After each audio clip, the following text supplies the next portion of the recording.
नारायणीयं मून्रावद् दशकं भक्तलक्षणम् पठन्तो नामानि प्रमद परसितं सिन्तौ निपतिताः स्मरन्तो रूपं ते वरद कथयन्तो गुणकथाः शरन्त ये भक्तास्त्वयि खलु रमन्ते परमूनु अहं धन्यान् समतिककथ सर्वापि लक्षितान्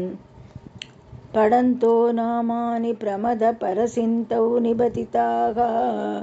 स्मरन्तो रूपं ते वरद कथयन्तो गुणकथाः शरन्तो ये भक्ता सत्त्वयि खलु रमन्ते परमून्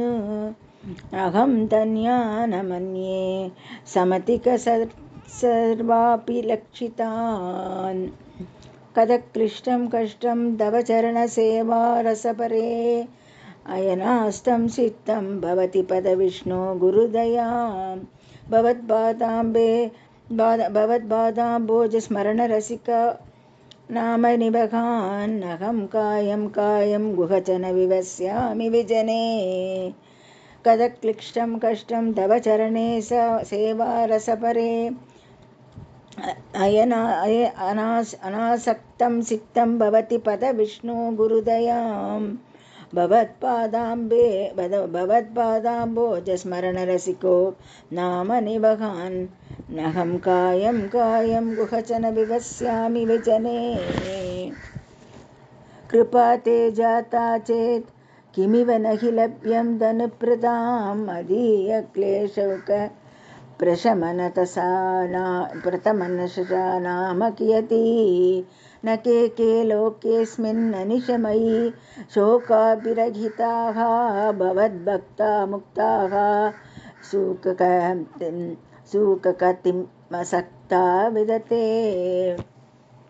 कृपा ते जाता चेत् किमिव नहि लभ्यं धनप्रदां मदीयक्लेशौक प्रशमनतसा नाम कियती न के लोकेऽस्मिन् अनिशमयी शोकापिरहिताः भवद्भक्ता मुक्ताः सुखकतिमसक्ता विदते मुनिप्रौढारूढा जगति खलु कूटात्मकतयः भवत्पादाम्बोजस्मरणविरुजो नारदमुखाः शरन्दीशशैरं सततपरिनिर्भातपरसित् सदानन्दाद्वैत प्रसरपरिमग्ना किमपरम् मुनिप्रौढारूढाः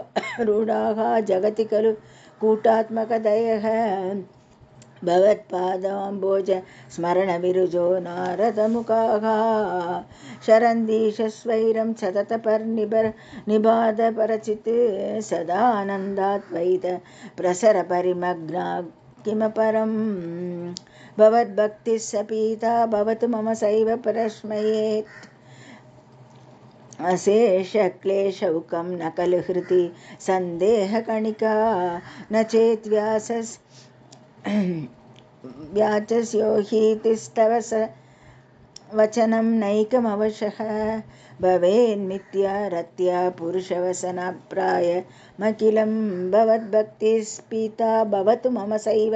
प्रशमयेद् अशेषक्लेहि शौकं न खलु हृति सन्देहगणिका न चेत् व्यासस्योक्तिस्तव च वचनं नैकमवशः भवेन्मिथ्या रत्या पुरुषवसनप्रायमखिलं भवद्भक्तिस्वात् प्रमुखमथुराद्वत्कुणरस्त्वत्कुणरसात् किमप्यारूढा चेता किल परितापप्रशमनी पुनश्शान्ते स्वान्ते विमलपरिभूतोदयमिळन् महानन्दाद्वैतं दिशति किमतः प्रार्थ्यमपरम् भवद्भक्तिस्तावत् प्रमुखमधुरा तवत्गुणरसात् किमप्यारूढा चेता किल परितापप्रशमनी पुनः शान्ते स्वान्ते विमलपरिबोधोदयमिळन् महानन्दाद्वैतं दिशति किमतः प्रार्थयमपरम्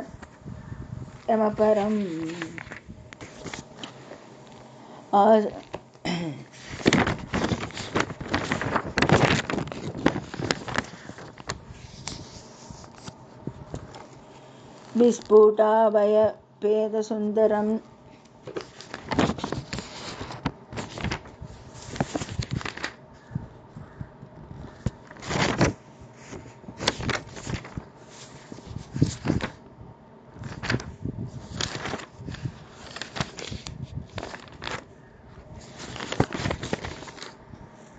वितूय क्लेशान् मे गुरुचरणयुग्मं धृतरसं भवत्क्षेत्रप्राप्तौ करमपि च ते पूजाविधौ भवन्मूर्त्यालोके नयनमत ते पादतुलसी परिग्राणे ग्राणं श्रवणमपि ते चारुचरिते प्रभूतातिव्याधिप्रसवचलिते मामहकृति तदीयं तत्रूपं परमसुखचिद्रूपमुदीयात् उदञ्जत्रोमाञ्चो कलितबहु हर्षाश्रुनिवहः यथा विस्मर्यासं दुरुपशमबीडा परिभवान् मरुत्केहाति त्वयि खलु पराञ्चोऽपि सुखिनः भवस्नेहि सोऽहं सुबहु परितप्ये च किमितम् अकीर्तिस्ते मा भूत्वरत कथपारं प्रशमयन् भवद्भक्तोत्तंसं झटिति कुरु मां कंसतमनः मरुत्केहातिशत त्वयि खलु पराञ्चोऽपि सुखिनः भवस्नेहि सोऽहं सुबहु परितप्ये च कमितम् अकीर्तिस्ते मा भूत्वरद कदपारं प्रशमयन् भवद्भक्तोत्तम समझटिति कुरु मां कंसतमनः किमुक्तैर्भूयोभिः तव हि करुणायावदुदयात् अहं तावद्देव प्रहितविवितार्थप्रलपितः पुरकल्लुप्ते पादे वरद तव नेष्यामि दिवसान् यथा शक्तिव्यक्तं तनुनिधि नदिनुति निजेवा विरचयन्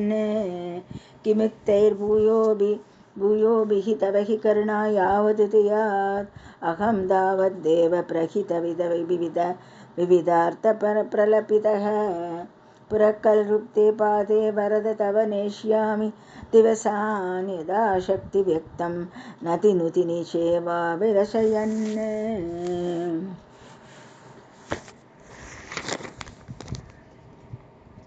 மூன்றாவது தசகம் முற்றும்.